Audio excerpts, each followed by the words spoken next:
saya Muhammad Hafid Abdullah, NPM 1901011104, kelas E, Pendidikan Agama Islam, semester 5.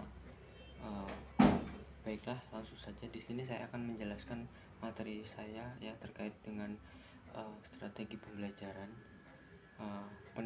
yang judulnya penerapan strategi representatif sampel dalam pembelajaran Al-Quran Hadis di TPA Al-Mutakin Pasar 1 Kota Gajah. Selanjutnya, Al-Quran merupakan sumber hukum utama dalam Islam ya, karena umat Islam dalam menjalankan ajaran agamanya itu berdasarkan aturan-aturan yang terkandung di dalamnya. Mempelajari Al-Quran merupakan kewajiban bagi setiap umat Islam untuk mengetahui ajaran-ajaran yang terdapat di dalamnya. Sebagai fondasi awal untuk umat Islam harus dapat membaca tulisan Arab. Ya, membaca tulisan Arab jika yang dibaca adalah ayat Al-Quran, maka harus dengan kaidah tertentu. Kaidah tersebut adalah ilmu tajwid.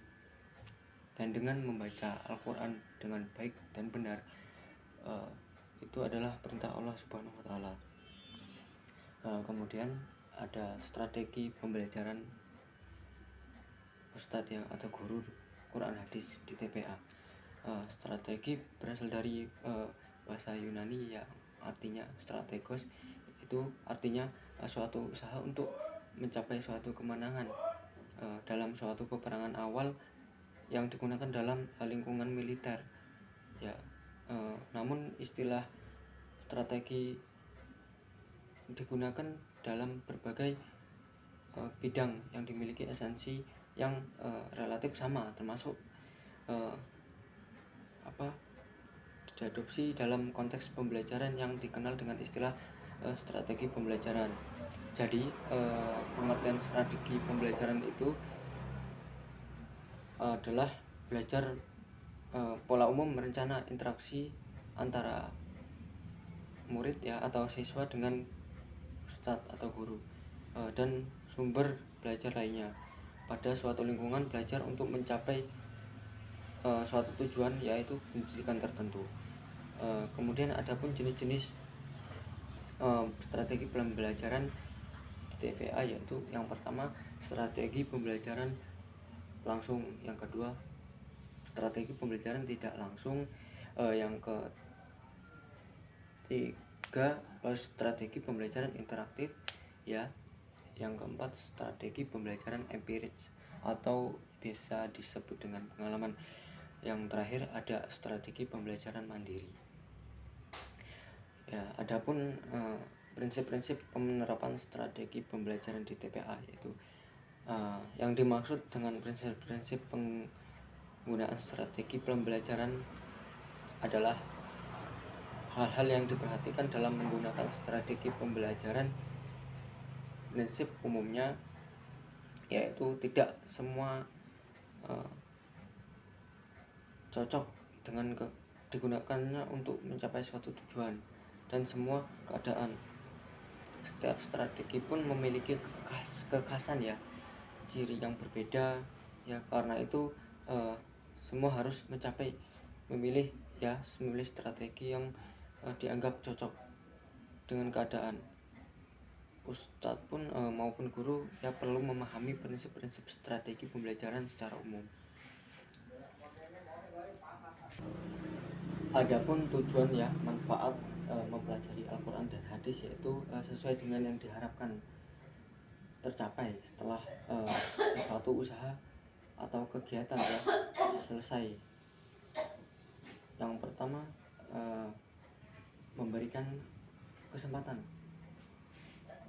dasar pada siswa maupun murid ya dalam membaca, menulis, memahami, menggemari bacaan Al-Quran dan Al-Hadis. Yang selanjutnya memberikan pengertian, pemahaman, penghayatan isi kandungan ayat-ayat suci Al-Quran dan Hadis melalui keteladanan dan pembiasaan.